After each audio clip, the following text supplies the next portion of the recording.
მოგესალმებით, მარიკა.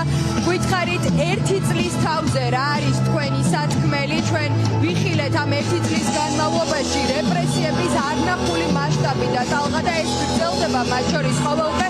თქვენ საკმაოდ აქტიურად ხართ ჩართული იმ პროცესებში, რომლებიც მიმდინარეობს თბილისის საქალაქო სასამართლოში, როგორ ასამართლებენ აქტიურ მოქალაქეებს. გვითხარით, როგორი არის თქვენი შეფასება გამილ 1 წელთან დაკავშირებით და როგორ გესახებათ ბრძოლის გაგრძელების?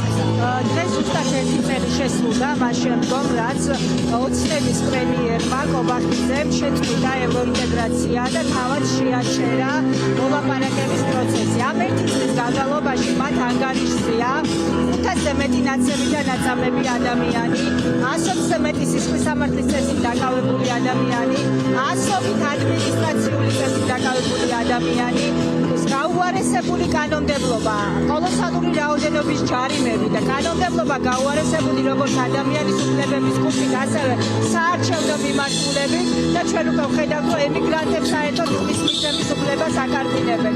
ეს ყველაფერი მიუთითებს იმას, რომ ოცნება ყველაფერს აკეთებს იმისთვის, რომ ერთი პროტესტი მოკლას და მეორე და ნორმალიზება მოახდინოს მიტაცებული ძალაუფლების.